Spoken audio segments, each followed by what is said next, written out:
ఇద్దరు కొత్తగా జాయిన్ అయ్యారు, వాళ్ళు complete చేయకొచ్చు.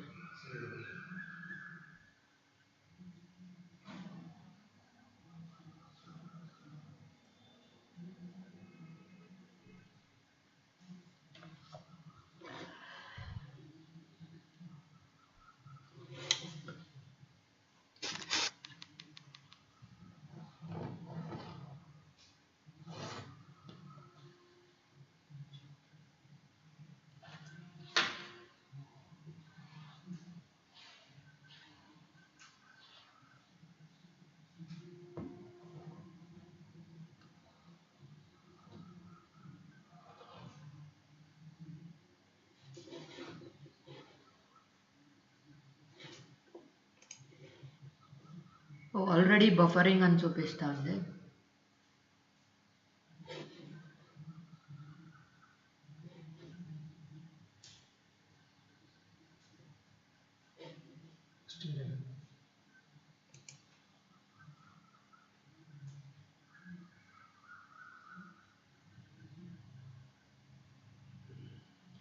Hare Krishna everyone, welcome to day number 4 of Srimad Bhagavatam Katha Utsava.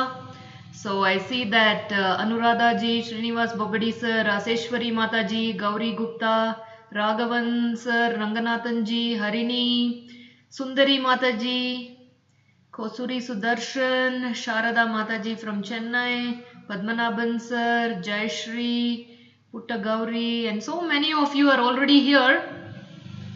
So there's a little bit of buffering seems like, but actually right now I'm having excellent connection. So hopefully Krishna Prabhupada willing it will continue. Girish just joined, Radhika ji is here, Simran ji is here, and whoever else has joined, please take a moment to say Hare Krishna so I know that you're here. So it's sharp 6 o'clock Indian time. So I'm going to switch my screen and we will chant the prayers and then we will continue from there.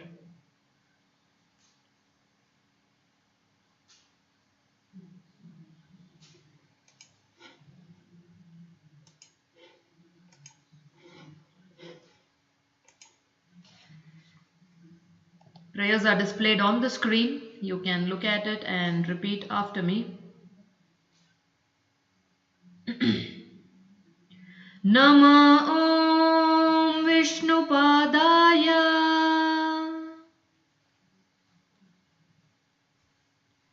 Krishna Preshtaya Bhutale Shrimate Bhakti Vedanta Swaminiti Namine Namaste Saraswate Deve Gauravani Pracharine Nirvishesha Shunyavadi Paschatya Deshatarine Jaya Shri Krishna Chaitanya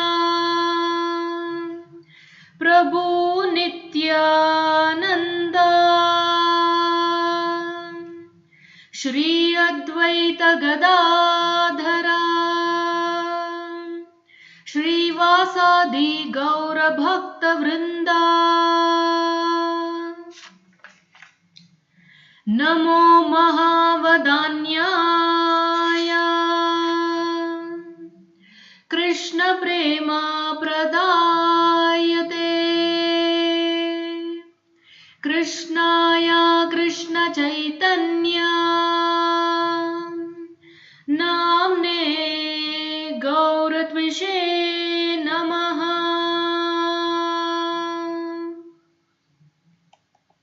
Namo Brahmanya Devaya Go Brahmana Hitaya Cha Jagadditaya Krishnaya Govindaya Namo Namaha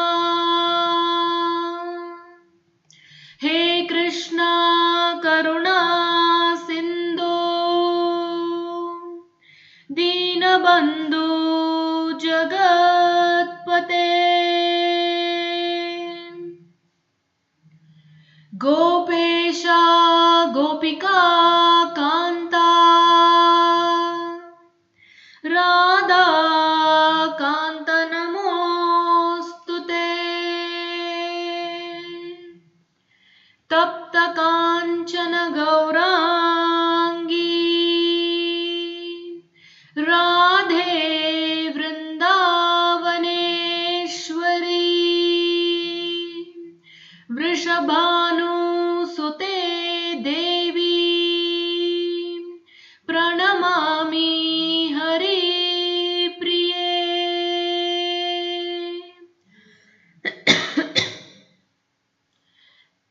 Vancha Kalpatarubhyascha Kripa Sindhubhya eva cha Patitanam Pavanebhyo Vaishnavebhyo Namo Namaha. 3 times, all of you along with me. Hare Krishna, Krishna Krishna, Hare Hare, Hare Rama, Rama Rama, Hare Hare. Hare Krishna, Krishna Krishna, Hare Hare, Hare Rama,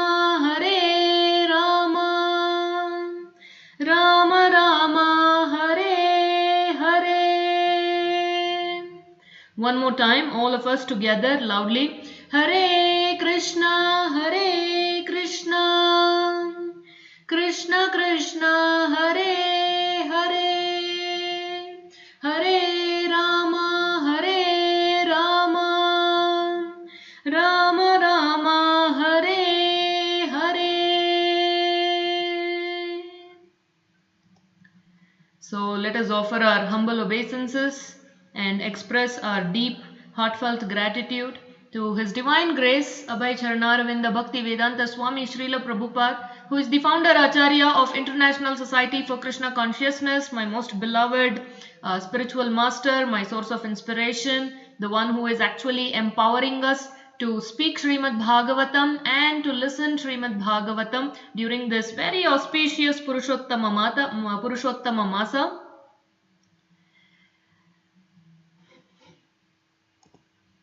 So let me switch my screen and see who else has joined. So many more devotees have joined in for session 4, day 4 of Srimad Bhagavatam Katha Utsava. So I extend a very hearty welcome to each and every one of you for joining day after day, expressing your love of Srimad Bhagavatam. So let us dive into the content of day 4, which we have quite a lot to cover, and the objective today is try and finish, so-called finish. We can actually never finish Bhagavatam. So one level of understanding, barely scratching the surface, at least making an attempt to. So we will try to cover the last 6 chapters of Srimad Bhagavatam Canto 1 today. So Krishna Prabhupada willing, let's pray that everything should go well without any technical glitches or any other problem. Otherwise, may Lord Narasimha remove all the obstacles and may we have a smooth streaming. But just in case if there is any glitch in between temporarily, please be patient. We will keep you posted in the group as to what to do. So don't panic and don't leave. Just stay put right where you are. So let's have a quick recap of what we have covered the first 3 days of Srimad Bhagavatam Katha Utsava. On day 1, we talked about the glories and overview of Srimad Bhagavatam. And then on day 2, we dived into the nectar of Canto 1 of Srimad Bhagavatam, wherein we established the prelude, the 6 questions, specific questions posed by the sages of Naimesharanya, headed by Rishi Shaunaka. And systematically, those 6 questions get answered by the speaker, who is Suta Goswami, also called Ugrashrava, because he's such an intense listener. And Suta Goswami answers the first 4 questions of the sages of Naimisharanya in chapter number 2, and the 5th and the 6th question is getting answered in chapter number 3. And then that triggers yet another 3 sets of questions by the sages. And in the chapters 4, 5 and 6, the manifestation of Srimad Bhagavatam, how did exactly Srimad Bhagavatam get manifested by way of Srila Vyasadeva, having been inspired and instructed by his most glorious spiritual master Srila Narada Muni. How Narad Muni gives his own life as an example for establishing the glory of bhakti towards the Supreme Lord Krishna. So all that is covered in chapters 4, 5, 6. And then after that we saw a very exhaustive display of Bhakta Vatsalyata of Lord Krishna in many instances, in the way he guided Arjuna in retrieving the Brahmastra back that was released by Ashwatthama, and then his mercy towards Uttara, entering into her womb and protecting Parikshit, then his loving reciprocation with his aunt, Queen Kunti, the loving prayers that she is submitting at the lotus feet of the Lord, and how Krishna smiles after listening to these beautiful 26 shlokas of her glories. Of her glorifying him. And then Krishna's Bhakta Vatsalyata towards yet another great devotee, that is Bhishma Deva, that is exemplified. And then after that, Bhakta Vatsalyata of Krishna towards the Hastinapura Vasis and also towards the Dwarakapuri Vasis, how he is entering and they all rush. It's like their consciousness, their very life has come back. They present with all these various gifts to Krishna. Krishna has entered Dwaraka. So many instances we saw, and then the sages remind in a very gentle way to Suta Goswami, all these are amazing. So we want to know more about Parikshit Maharaj as well, about, you told us how he was saved in the womb of his mother, but we also want to know about his exact birth and his activities.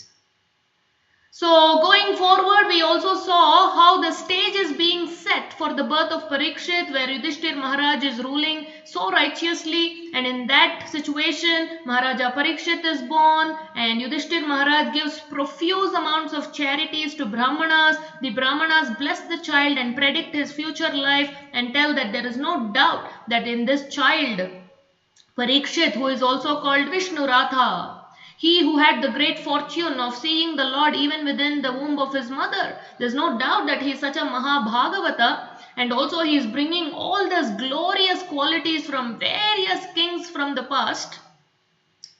So we saw that, and then after that we saw how Vidura is coming back after going on pilgrimage, and he's had an opportunity to learn from Maitreya Rishi. He's learned so much. He hears about so many retirement stories, how everybody is retiring in a timely fashion to perfect their lives, but yet here is his old and blind brother Dhritarashtra, who is just so materially engrossed that he's simply not renouncing. So we saw how Vidura came back and in a heavy chastising way instructs or demands from Dhritarashtra that he quits home immediately.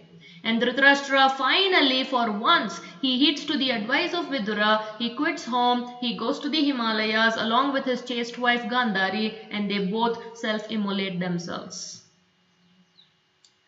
So we talked about all these things, and then in the very fag end of yesterday's session, I said, in spite of the glorious ruling of Yudhishthira Maharaj, somehow, of late, he is seeing many bad omens.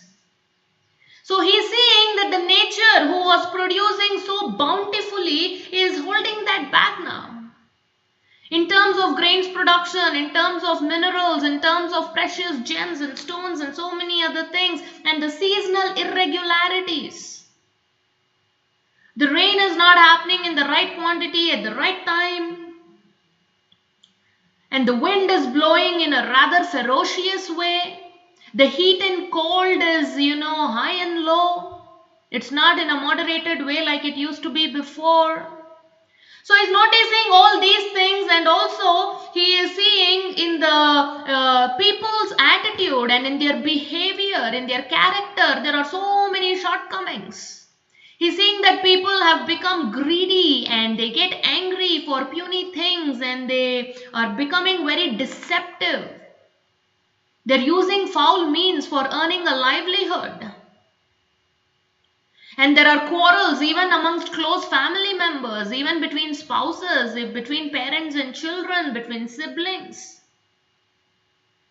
So Yudhishthir is starting to wonder what is going on. This is very, very unusual. I have not seen these before. So this makes him think, has Kali Yuga already set in? Are these the bad omens and indication of the entry of Kali Yuga? So he's speculating thus, and he sees some more, like the jackals are crying in the night, the dogs fearlessly bark at him, his own horses are weeping, he sees pigeons flying like as though they are messengers of death, and auspicious beings like cows are passing on his left side. And in his own body he sees some rather evil indications. Like his entire left side is quivering. And for the men it is said that when their left eye, left arm, the left part of their body, if it's quivering, it's inauspicious. So based on all these very, very keen observations made by Yudhishthir Maharaj, he's really getting worried. So what does he do? And he calls his younger brother, that is Bhima, Vrikhodara, whose appetite is as great as that of a Vrika, wolf, but he also performs Herculean tasks. So he calls Bhimasena, and then Yudhishthira is expressing his worries, and right at that time, who enters? It is Arjuna, who had gone to Dwaraka upon the instruction of his elder brother Yudhishthira to see off Lord Krishna in Dwaraka and also get to know from Lord Krishna what his future plans are. It's been 7 months, and right at this moment when Yudhishthira is discussing with Bhimasena, enters Arjuna with a very, very dejected face. He's looking so pale and morose. He's not excited and happy to reunite with his family members after a long period of 7 months. He's putting his head down, he's sulking, he seems to be very, very disheartened. So Yudhishthir Maharaj, after seeing Arjuna in this condition, he poses many, many questions in front of Arjuna. He first of all inquires, all this is coming now in chapter 14. So what we are about to witness in the next 2 to 3 chapters is very, very painful for the hearts of the devotees, but nevertheless we need to discuss it. So Yudhishthir Maharaj poses in front of Arjuna, "Oh Arjuna, how is our relatives, family members in Yadukula? Is everybody doing all right? How is Shurasena? How is Ugrasena? How is my maternal uncle Vasudeva? How is his dear wife Devaki, and how are his others' wives? How are their sons and daughters-in-law? How is Lord Krishna himself? Is he enjoying with his relatives, conducting the kingly affairs in Sudharma assembly? Is Balarama doing all right? What about their children, Pradyumna, Samba? What about Lord Krishna's wives, Rukmini Devi, Satyabhama, Jambavati, and so many others? What about Balram's wife? What about Rohini Mata? He's inquiring about so many, taking specifically their names about everybody. But interestingly, Arjuna is not at all opening his mouth. So many, many questions from Yudhishthir Maharaj's side, but not a single answer from Arjuna's side. And Yudhishthir Maharaj is very, very perceptive to this. And then now, specifically, he is going to ask Arjuna 10 questions pertaining to his own personal welfare. That is Arjuna's personal welfare. So Yudhishthira asks, "Oh Arjuna, you seem to be very dejected. What's the matter? Is your health okay?" That's the first question. Is your physical and mental well-being in place? And number 2, did someone happen to disrespect you? Did they use threatening words against you? Is that the cause of your lamentation? Number 3, did somebody use unfriendly words towards you and criticize you? And number 4, did you happen to fail to give in charity to someone that you promised? Because for Kshatriya, they are very, very charitably disposed, especially for the people who deserve to be given charity. And if they happen to make a promise and in case they are not able to fulfill that promise, it's very upsetting for a Kshatriya. So Yudhishthir Maharaj is bringing this up. Did you fail to give in charity to someone that you promised? No answer from Arjuna. He's still dejected. He's not opening his mouth. 5th question. Did you fail to protect any deserving candidates? Kshatriya trayate iti kshatriya. He who protects from kshati, from hurt, from pain. A king means he'll make sure that everybody under his protections are given due protection. So Yudhishthir Maharaj is asking, did you fail to protect somebody who deserved it? Is that why you're morose? And 6th question, have you contacted a woman of impeachable character? In some compromising situation, did you have to contact a woman of abominable character? And he goes on to say, have you rejected or improperly treated a deserving woman on the other hand? So that's another etiquette of Kshatriya. If a qualified woman approaches him and says that please accept me as your wife, a Kshatriya cannot reject. Of course, this is during those times, not now. So Yudhishthir Maharaj is asking, is that the reason? And 8th reason, have you been defeated by your equal or inferior? For a Kshatriya, it is okay, he can tolerate in case he gets defeated by a superior. But if it is his equal or inferior that defeats him, he cannot take it. Like in the case of Arjuna, in case he happens to be, I'm just speculating, in case he gets defeated by someone like Bhishma, that's okay. Bhishma is a superior. But someone like Karna, Arjuna simply can't take it. This is the Kshatriya quality. And 9th question, he's asking, have you taken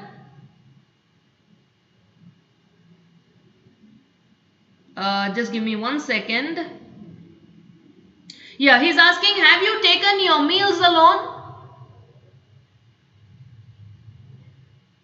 A grihastha, but especially a kshatriya, happens to share his meals with everybody. In fact, a grihastha would never take a meal alone. He would go at the doorstep and call out loudly during Vedic times, is anybody hungry in the surroundings? Please come to my home and accept prasadam.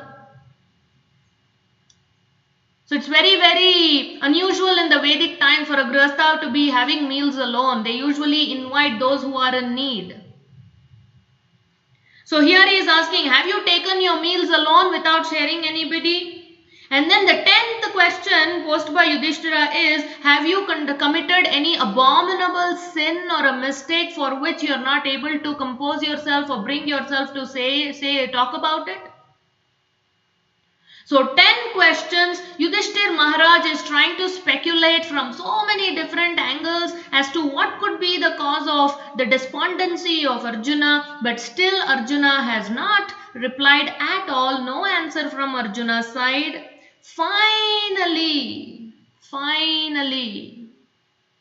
actually, Yudhishthir Maharaj knows through his, he is very, very intelligent. He already has guessed what is the reason. I told you he has observed all these different omens. And now Arjuna himself, after having come after such a long time but not responding to any of these questions, his intelligence has already guessed what could have happened. In fact, even when Vidura came earlier to take away Dhritarashtra, Vidura knew that Lord Krishna had disappeared from this planet because he had already met Uddhava and knew from him, but Vidura intentionally had not disclosed this to Yudhishthira Maharaj at the time, in spite of Yudhishthira Maharaj inquiring about Krishna's well-being. So Vidura had not told him, And next, Narad Muni had also visited. Just after Dhritarashtra and Gandhari left, Yudhishthir Maharaj was lamenting their leaving, blaming himself.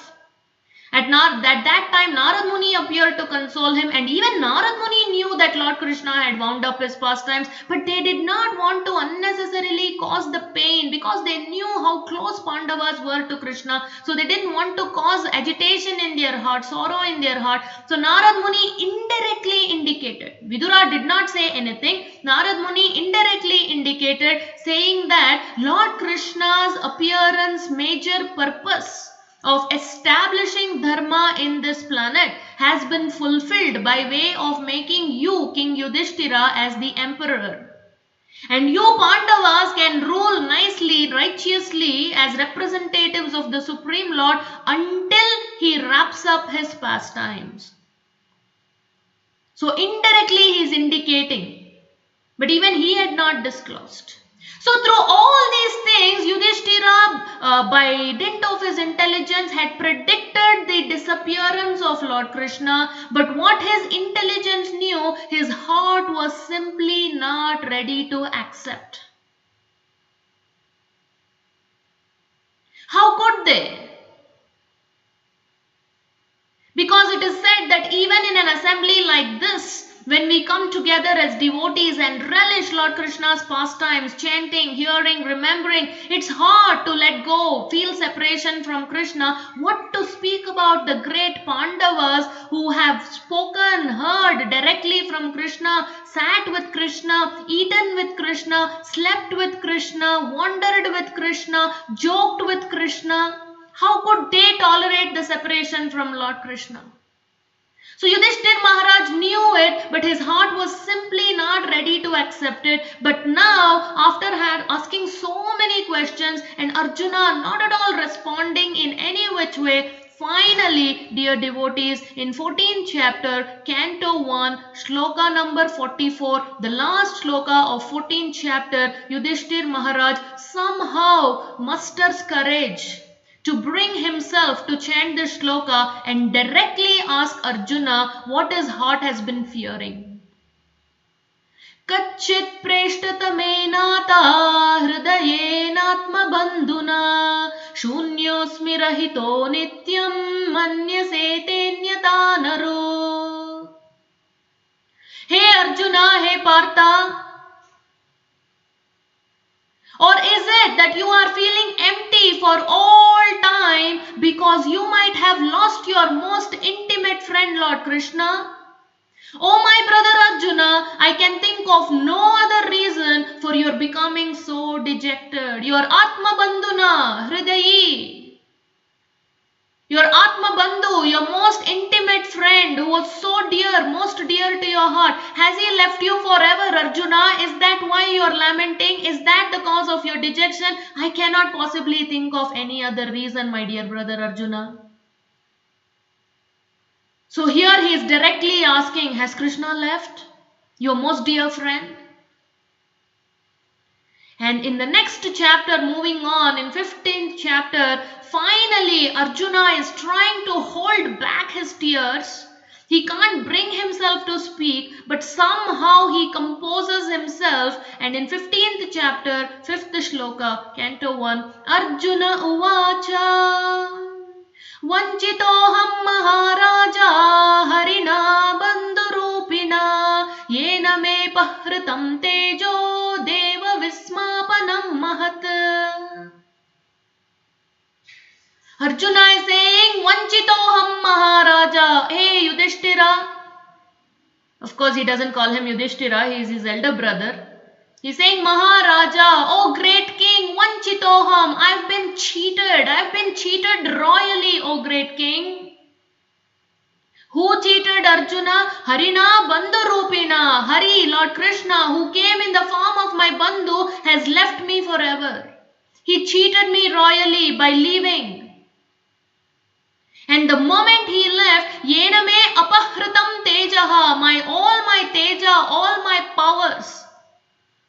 The same powers which had astonished and astounded all the great demigods, including Indra, Shiva, and so many, that same power, apahritam, I have lost them now. Immediately, the moment Krishna left me, I lost all my powers as well. And I request all of you, you need to read the brilliant purport that Prabhupada is writing for this particular sloka. Of course, all the purports are brilliant, but especially this one for practicing devotees like us in Krishna consciousness.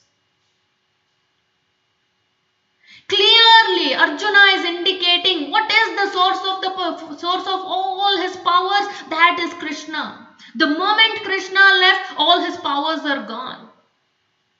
So we should never ever think that I am the source of my abilities, I am the source of my accomplishments, I am the cause of my success. Never.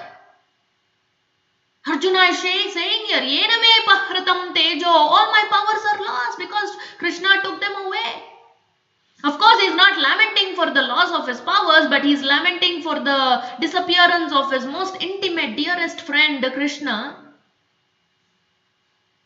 So never should we feel a superiority complex, a sense of pride that I did this, I did that, this is my skill, this is my ability, that's my talent, this is my success. No, you aren't.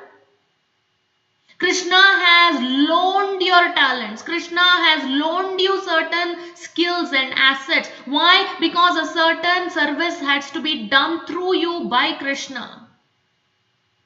And the moment he realizes that that service is done, Krishna can take away that. And at the same time, we don't have to feel inferiority complex thinking that somebody else is having something and I don't. That is also loaned to them by Krishna in certain way. He wants them to engage in a certain service. So don't feel envious. Whether it's you or whether it's someone else, whatever we have, it is loaned to us by Krishna and it can also be taken away from us by Krishna. The only thing what we have is love towards Krishna. But all these so-called tejaha, the powers, the abilities, talents, they come, they go. The so-called success comes, goes. It's Krishna's desire when he wants to empower you, when he wants to disempower you. So don't feel superiority complex, don't feel inferiority complex. If you do so, then your whole life will become complex. Then Krishna consciousness, which is extremely simple, will also become complex. Better to always be simple at heart and always be humble and pass on the credit to Krishna because it's Krishna who is giving the tejaha power which Arjuna is saying here. And he goes on to say in 1.15.21, Advaidanusta ishvasarato hayaste soham rati nrupatayo yata anamanti sarvam kshanena tadabudasad ishariktam basman hutam kuhakaraddam ivoptamushyam. Beautiful, beautiful shloka. So Arjuna is saying, Advaidanusta. My Danu, the Gandiva bow that I have is the very same Gandiva. Ishavaha, the same arrows I have. Rata, the same chariot I have. Haya, the same horses I have. Soham Rati Nrupatayo. I am the same Arjuna who is releasing the arrow, staying on top of the chariot. But yet, although the bow is the same, arrows are the same, chariot is the same, horses are the same, I am the same Arjuna, yet I am powerless because the charioteer, the Bhakta Vatsala Parthasarathi Krishna is missing from the scene. Everything is there. One thing that's missing, that is Lord Krishna. What happened? Sarvam Kshanena. Everything in a moment. Kshana, not even a nimisha. Kshana. Fraction of a second. Sarvam Kshanena tadabudasad isha riktam. Everything I became rikta. All my powers are just gone in a moment's notice like that. Because Krishna isn't there. And he is giving three analogies for that. It is as though putting butter, ghee, clarified butter is ghee. It is like as though basman hutam, as though you are offering the sacrificial offering of ghee into the basma. What is the use? Kuhakaradam, just like a magician. He wields a magic wand and gets some money out of it. If he could produce 1,000 rupees, 2,000 rupees just like that magic wand, why is he doing circus shows and making money? He can be using the magic wand only and making so much money. It's useless. Evoktam Ushyam. It's like sowing seeds on the barren land. What's the use? So Arjuna is telling, what's the use when everything else is there but Krishna is not there? Sarvam Ishariktam. Everything gone. Kshanena. Just like that in a moment. So beautiful, beautiful shloka. And going forward in the 15th chapter, Arjuna is going to describe so many of his accomplishments until now. Why is he listing all that? He's recollecting how he won Draupadi's hand in the Swayamvara, then how he went on to, we go to even Indraloka and please Indra and get Pashupatastra from Shiva, and in the Virat Yuddha, Kurukshetra Yuddha, so many is recollecting and saying every single accomplishment of his, he's saying, was only because of the mercy of the Supreme Lord Krishna. Only. There's no other cause. Only cause. Sarvakarana Karanam. Krishna's mercy. That's it. So what happens? So Yudhishthira's fear has been confirmed. Although, like I said, his intelligence had already predicted, but now through Arjuna, he got to know that this is what has happened. And why is Suta Goswami sharing all this? He's setting the scene because birth of Parikshit we saw. Now we have to see the activities of Parikshit, and activities of Parikshit are predominantly as a devotee, as a monarch. And for him to become the monarch, he needs to be coronated. So he is setting the whole scene for us to know in what circumstance did Maharaja Parikshit get coronated. When did he inherit this glorious earth under his rule from his grandfather Yudhishthir Maharaj? So the moment the Maharaja Yudhishthira got to know this news, he is heartbroken, he is completely devastated. He immediately lets go of his royal robes. Like we can see here, he's taken the robes of a renunciate. He coronates Maharaja Parikshit as the next emperor of Bharatavarsha, and then he retires. And even before this, Kunti Maharani, the aunt of Krishna, she overhears this news from Arjuna and she also retires even before this. And the moment Yudhishthir Maharaj does this, and interestingly, although Yudhishthir Maharaj was dependent upon his brothers and so many others during his rule, when it came time for retiring, when it came time for achieving spiritual perfection, he was independent in his decision. And so were his brothers. It's not like Yudhishthir Maharaj said, all of you also retire. No, they all retired independently too. And Draupadi and Subhadra, even they, seeing their husbands do this, even they retire in a timely fashion. And not just seeing their husbands and seeing their brother, but because even they realized once Krishna has disappeared, what's the place for us to continue, enjoying these royal paraphernalia? So Pandavas retire timely. This is the characteristics of Raja Rishi. So Yudhishthira was not only a Raja but a sage at heart. He was ruling with detachment and responsibility. He was not careless, he was very responsible, but also he was ruling with a sense of detachment. He knew he was just ruling on behalf of Krishna. He had no sense of possessiveness. So when the time came, it was very easy for him to just let go. Unlike many people today, right? They're hanging on to their very life and sense of control until the very end. Trying to hold on for a few more breaths here, there, trying to stretch their life as much as possible. But that's not our Vedic way of living. So when the time comes, we have to retire. Varnashrama dharma, vanaprastha-shrama, sannyasa-shrama is meant for this. So Pandavas retired, Draupadi retired, Subhadra retired, and they all went towards the north. And they also achieved the perfection of life. So this is the situation, this is the context in which Maharaja Parikshit was coronated. So not only he inherited the entire empire, but he also inherited the wonderful gem-like qualities from his grandfathers. So this is 15th chapter. Let's keep moving forward.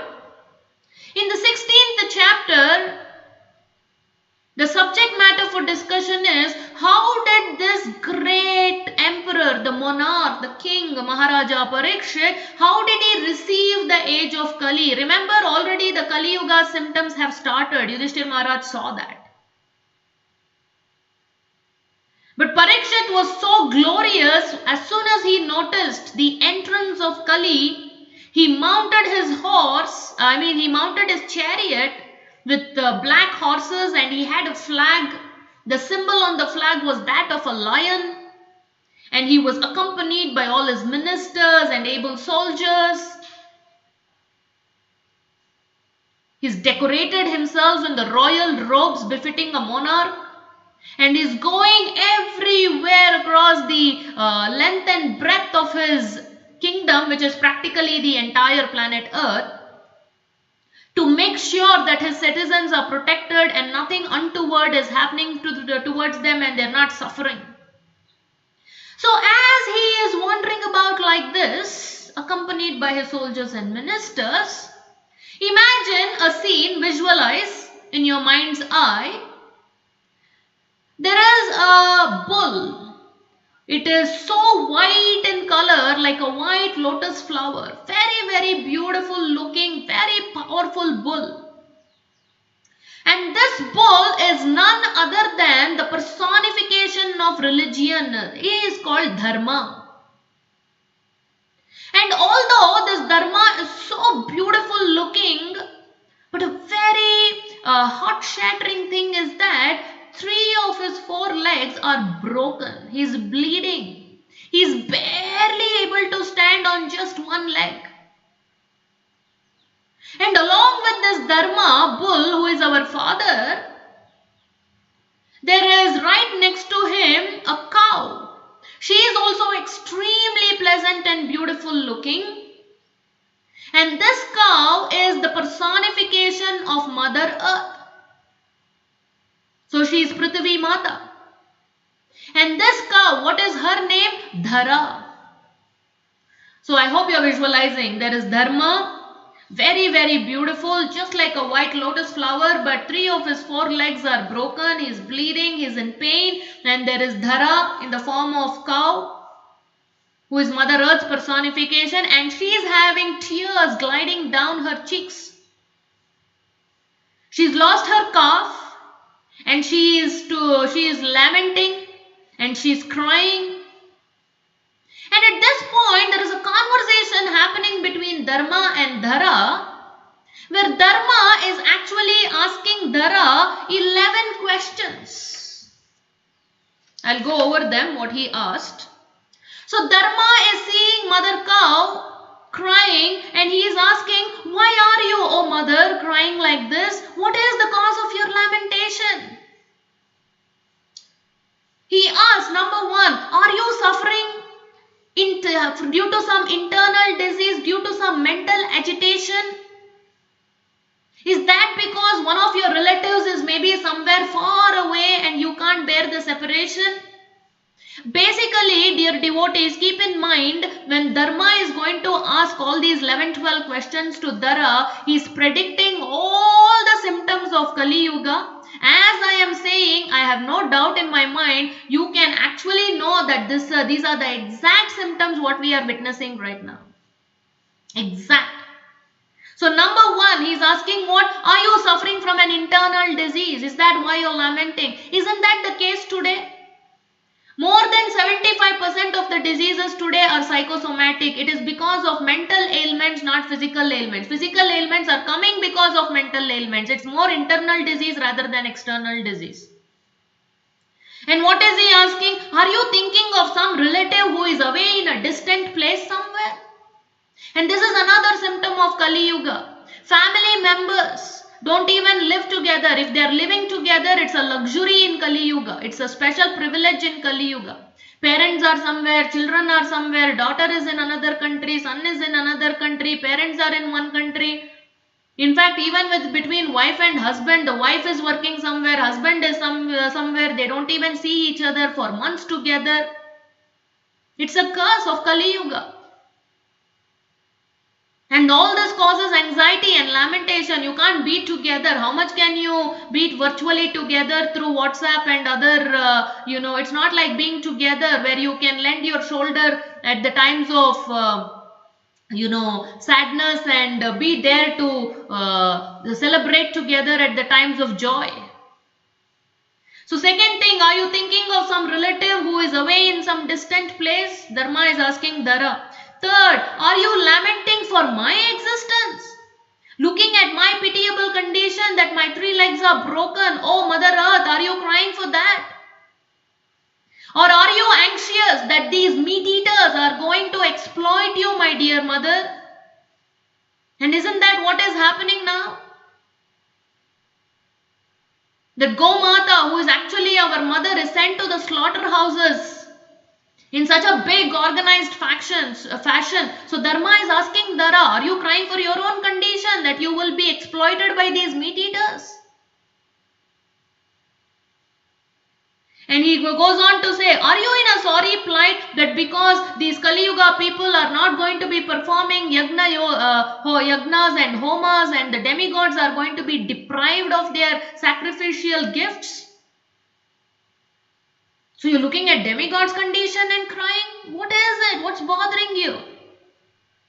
Or are you lamenting for the pitiable condition of the Kali Yuga Jivas because of famine and drought and natural disasters?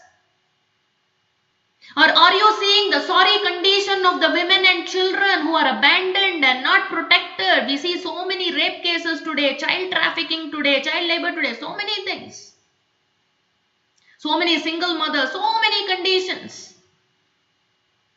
who are not being protected by the able men. And he goes on to say, are you scared that religious principles, the goddess of learning, the Brahmanas who are supposed to protect the religious principles will go against them? And are you lamenting because the Brahmanas who are supposed to be the brain class, they are going to be, instead of instructing and advising the administrators, they are going to be under them and just doing what pleases them.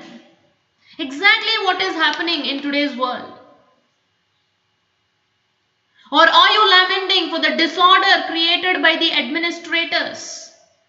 The wars and so many things, the unrest, the lack of peace created, instigated by these administrators, always disorder, always chaos, always some kind of unrest, violence, protests. Or are you lamenting because the people are very, very unregulated in their habits of eating, sleeping, mating, defending? These are supposed to be done in moderation, in a regulated way. Are you lamenting for that, for the unregulation here? So like this, Dharma is asking Dara so many things, describing the symptoms of Kali, and his own 4 legs represent the 4 legs of religious principles. And 3 are cut off. They're standing barely on 1 leg, and that barely 1 leg what he is standing is truth. That is barely. Satyam. All other things are already gone. Shaucham is gone, cleanliness, internal cleanliness by way of illicit relationships. Intoxication, self-control is gone. Gambling, cheating propensities. And the other is meat eating. So daya, mercy is gone. So that is why we take the vow that we don't break 4 regulative principles. No meat eating, no intoxication, no gambling, no illicit relationship. So this dharma is standing just barely on 1 leg now. So this is what is discussed, and after all these questions, Dharma finally is asking, Or is it, my dear cow, my dear Dara, my dear Mother Earth, Prithvi Mata, are you lamenting because Lord Krishna has left?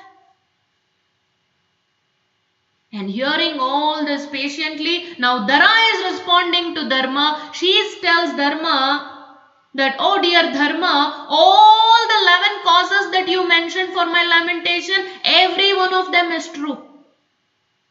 That's why I am crying.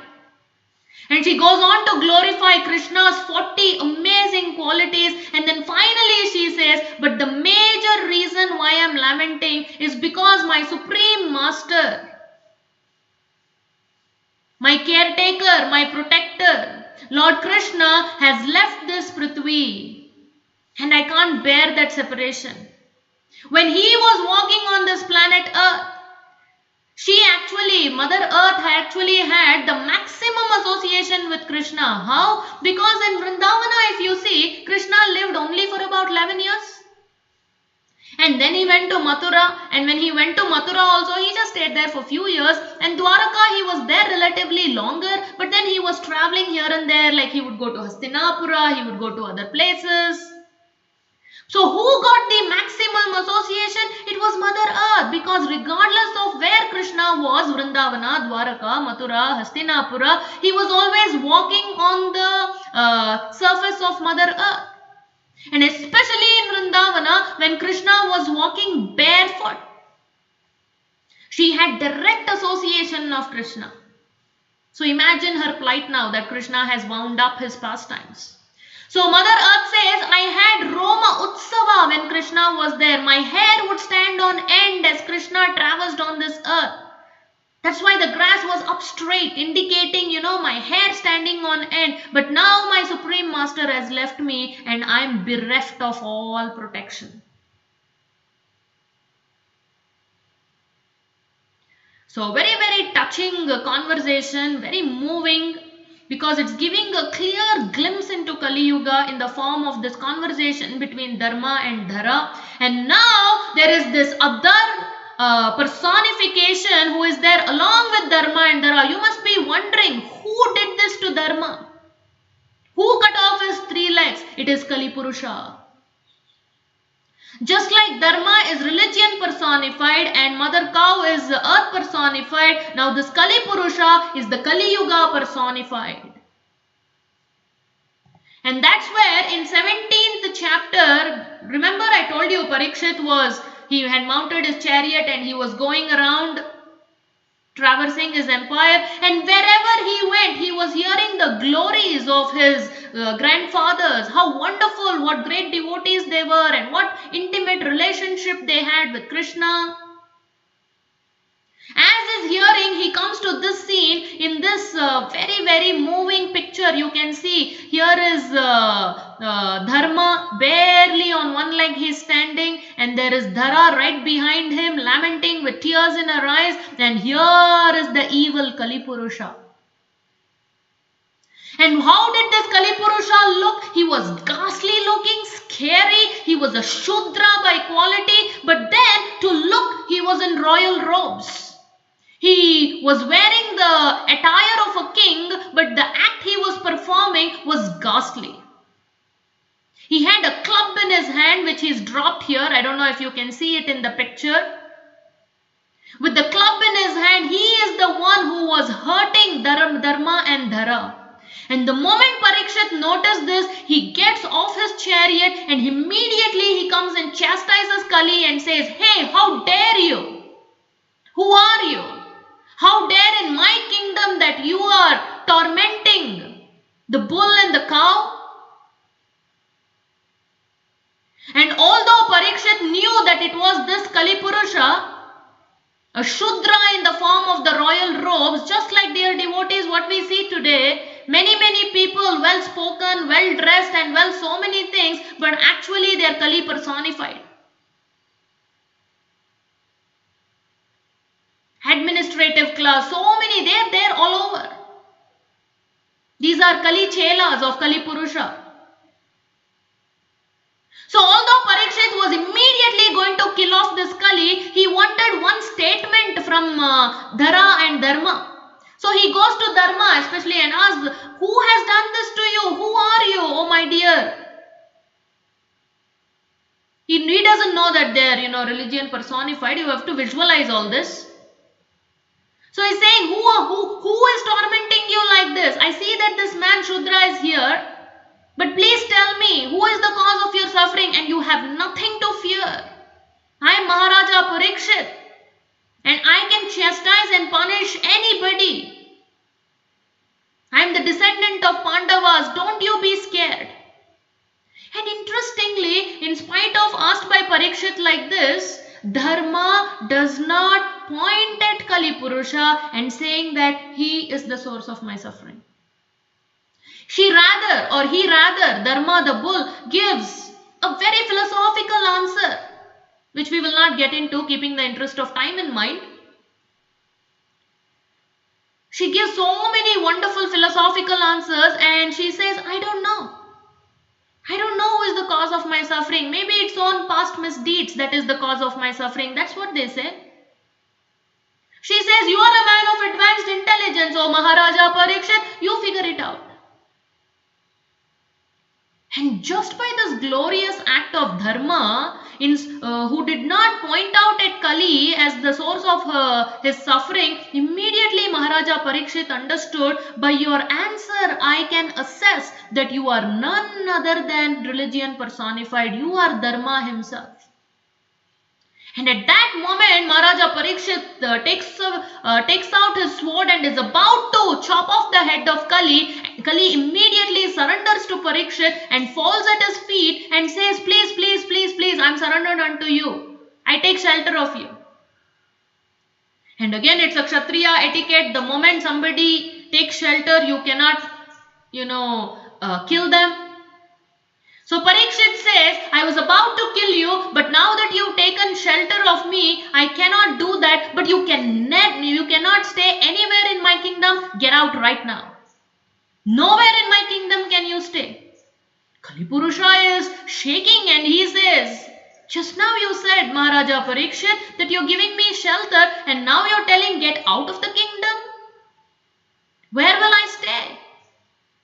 Please give me some place to stay. How can you give me shelter and ask me to get out? And then Parikshit, hearing Kali, he says, all right, I'll make some arrangement. There are 4 places where you can stay. Where intoxication is happening, drugs, alcohol, smoking, all these intoxication, any kinds of intoxication, there you can stay. Where illicit relationship, brothels and other kinds of premarital, extramarital, whatever affairs are going on, there you can stay, illicit relationships. Where gambling is happening, there you can stay. And where meat eating is happening, there you can stay. So these are the 4 places where you can stay. And Kali Purusha says, my dear Emperor Parikshit, you are such a great ruler, monarch, that nowhere in your kingdom these 4 things are going to happen as long as you are alive. So although you have given me 4 places, there is actually not going to be any place where these 4 regulative principles are going to be broken. So where will I stay? Give me some other place. And at that point, Parikshit says, okay, there's another place, 5th place where you can stay, and that is where gold is being hoarded. So where there is more wealth, more of these 4 religious principles are bound to be broken. So Parikshit says you can stay where gold is hoarded, where wealth is hoarded. There you can stay.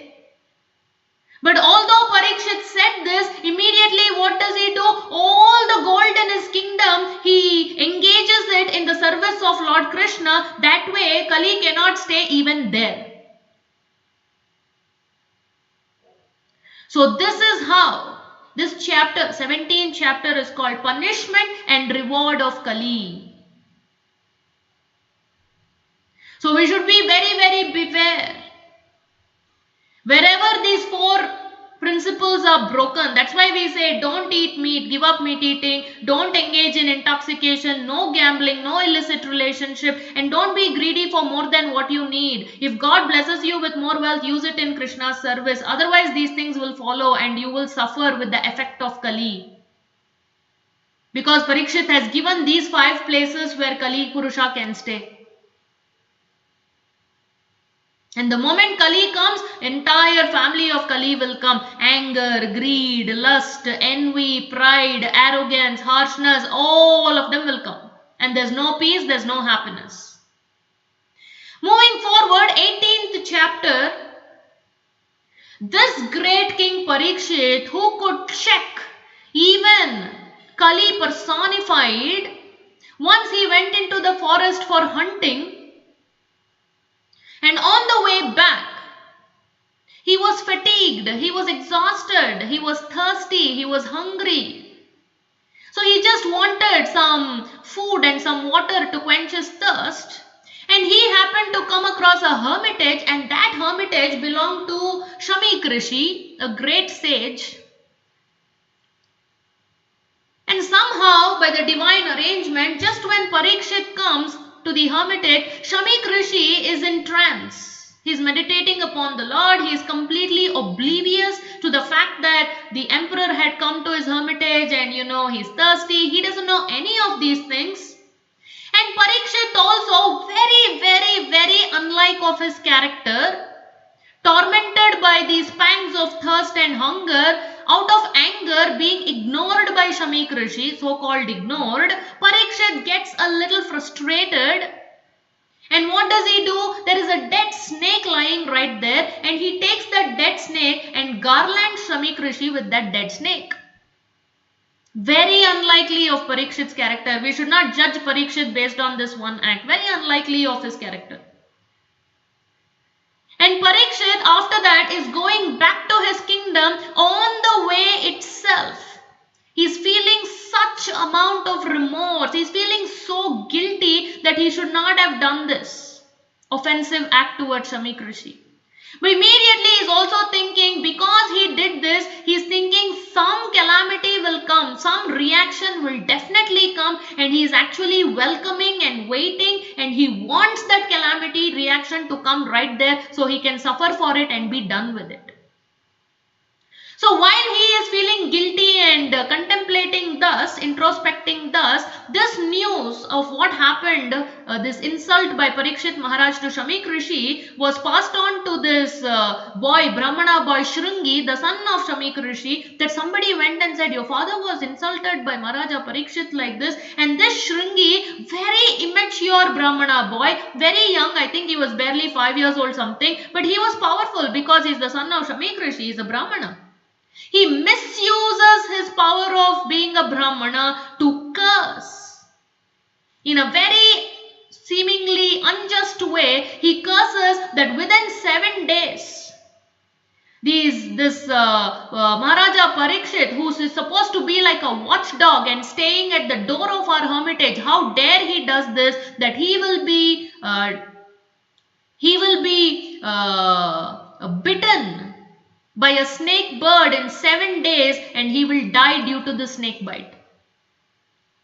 Very, very ghastly kind of a curse for a simple offensive act. No doubt it was offensive, but it was quite simple.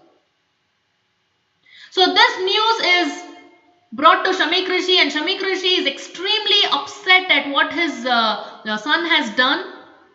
He chastises him, but also he sends his disciple to go and give this news to Parikshit, and Parikshit gets to know this, and he is actually waiting for the calamity, and it has come in the form of the curse of a Brahmana boy. And immediately Maharaja Parikshit, he did not go back and ask for nullification, he did not counter curse, he didn't do any of that. He immediately appointed his eldest son. He had 4 sons from his wife Iravati. Janamejaya was the eldest, followed by Shurasena and Ugrasena and Bhimasena. So he appoints Janamejaya as the emperor. So Parikshit had ruled only for about 24 years. He was about 60 years of age. He appointed Janamejaya. He was also a Raja Rishi. He is not having this possessiveness and all that, immediately renounced, and he came to the bank of the Ganges. He retired there. So very last chapter, somehow, as though by divine will, not as though it is divine will, as though they were all invited, 80,000 sages from different planetary systems. You see there, Vyasadeva himself is sitting there, Narad Muni is there, great sages from various calibers and divisions, all of them come and assemble there. They know a great soul like Parikshit is about to depart. And at this point, Suta Goswami already in 18th chapter glorifies Parikshit, saying that somebody who has dedicated his whole life for the glorification of Krishna, even at the time of death, he will have no confusion as to what to do. So Parikshit knew exactly what to do, so he retired and he told all the assembled sages that I'm not afraid of this whatever magical bird, snake bird that this Brahmana boy is going to send to kill me. I'm not afraid. He says, I have decided that for the next 7 days I'm going to fast to death and I'm going to hear Krishna Katha up to death. So he requests the sages, he first of all receives them so nicely. And then he says, you please glorify the qualities and the pastimes and the form and the name of Lord Krishna. So may I continue to hear. And Maharaja Parikshit poses 2 questions in front of the rishis. What is the duty of a man that he needs to perform all through his life? Number 2, what is the specific duty of a man who is about to die? Basically, he is asking, what is the art of living and what is the art of dying? How to live and how to leave. And none of the sages feel like they need to answer this question because they are waiting for somebody, the most qualified speaker, and just when the student in the form of Parikshit is ready and such august assembly of sages, 80,000 sages are ready, appears the most qualified, the greatest of the devotees, the most wonderful Shukadeva Goswami. He appears, he makes his entry in the very last chapter of Srimad Bhagavatam, Canto 1. He is completely naked, he is completely liberated, he just walks there. Everybody receives him with utmost respect. Like you can see, he is given an exalted seat, Vyasasana. Even his own father who instructed him is also one of those 80,000 sages sitting right there and listening from him. And this Shukadeva Goswami is received aptly by Parikshit Maharaj, saying that this is only the costless mercy of Krishna who protected me in the womb of my mother. And now he is protecting me at the time of death. Otherwise, how Shukadeva Goswami, who never stays anywhere even for, until the time of they milk the cow, he is come here for my for my, perfecting my life at this time. So Shukadeva Goswami is seated, Maharaja Parikshit is ready to hear, and all the sages are ready to hear, and so are we. And the same 2 questions are posed by Parikshit Maharaj to Shukadeva Goswami. What is the art of living and what is the art of dying? And the rest of the Srimad Bhagavatam, that is cantos 2 to cantos 12, 11 cantos. The subject matter to be discussed is the answers for these 2 prominent questions. What's the art of living and what's the art of dying? I definitely want to know. And I hope all of you also are eager to know what Shukadeva Goswami is going to give in terms of answer to Maharaja Parikshit's question. So starting from Canto 2, Shukadeva Goswami will start speaking.